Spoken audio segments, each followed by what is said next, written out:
살다 보면 사람의 관계가 참 묘합니다. 어떤 사람은 아무리 붙잡아도 멀어지고 어떤 사람은 말 한마디 안 했는데도 오래 남습니다. 젊을 때는 그 이유를 몰랐습니다. 내가 노력하면 마음이 전해지면 모든 인연은 이어질 거야. 그렇게 믿었지요. 하지만 시간이 지나서야 알았습니다. 모든 관계에는 흐름의 때가 있고 그 흐름을 거슬러서는 아무리 애써도 닿을 수 없다는 거요. 그 시절 나에게는 정말 아끼던 친구가 있었습니다. 하루가 멀다 하고 연락했고 서로의 하루를 공유했습니다. 그런데 어느 날 그 친구가 점점 멀어지는 걸 느꼈습니다. 전에는 먼저 전화하던 그가 이제는 며칠이 지나도 아무 말이 없었습니다. 나는 불안했습니다. 혹시 내가 뭔가 잘못한 걸까? 서운함을 참지 못하고 몇 번이고 문자를 보냈습니다. 요즘 왜 이렇게 무심해? 나랑 거리 두는 거야? 하지만 답장은 짧았습니다. 미안, 요즘 좀 바빠. 그 말이 전부였습니다. 그때는 그 답장이 너무 차갑게 느껴졌습니다. 그 사람의 마음이 식었다고 생각했습니다. 그래서 나는 더 다가갔습니다. 만나자고 하고 이유를 캐물었습니다. 결국 그 친구는 이렇게 말했습니다. 넌 늘 확인하려고 해. 그냥 두면 되는데 자꾸 붙잡으니까 숨이 막혀. 그 말이 내 가슴을 찔렀습니다. 지금 돌아보면 그 친구는 멀어진 게 아니라 잠시 자기 속도로 흘러가고 있었던 것 뿐이었습니다. 하지만 나는 그 흐름을 인정하지 못했습니다. 장자는 말합니다. 억지로 하면 어긋난다. 그 말은 단순히 무리하지 말라는 뜻이 아닙니다. 모든 관계에는 저마다의 순리가 있다는 뜻이지요. 물은 높은 곳에서 낮은 곳으로 흘러갑니다. 그 흐름을 막으려 하면 물은 탁해지고 결국 넘칩니다. 사람 사이의 마음도 그렇습니다. 흐르게 두면 맑아지고 붙잡으면 탁해집니다. 한 번은 직장에서 함께 일하던 동료가 있었습니다. 처음엔 정말 잘 맞았죠.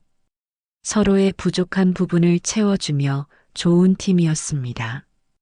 그런데 어느 순간부터 그가 나의 조언을 부담스러워했습니다. 내가 널 위해 하는 말이야. 그 말이 진심이었지만 듣는 사람에겐 통제가 되어버렸던 겁니다. 그는 점점 나를 피했고 결국 다른 부서로 옮겼습니다. 나는 상처받았고 서운했습니다.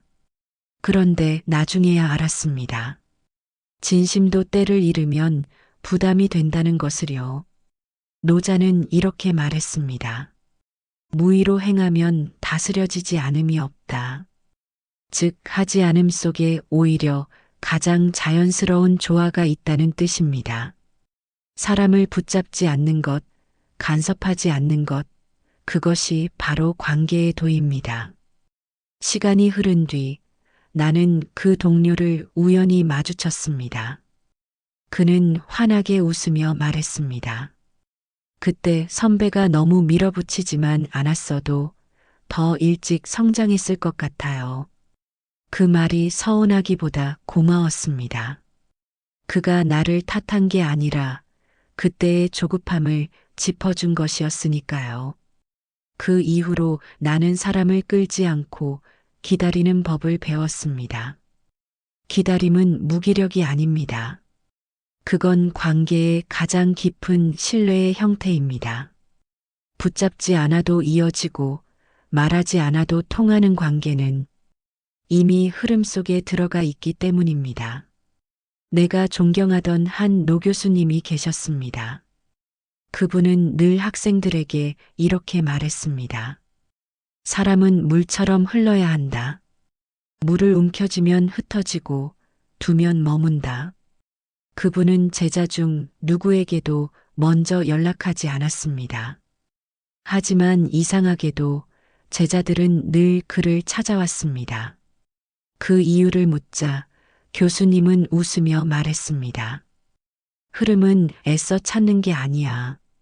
내가 가만히 있으면 필요한 인연이 알아서 흐르지. 장자 응제왕편에는 이런 구절도 있습니다. 마음이 고요하면 세상이 스스로 조화된다. 무심은 무관심이 아닙니다. 그건 내 의도를 비우는 마음입니다.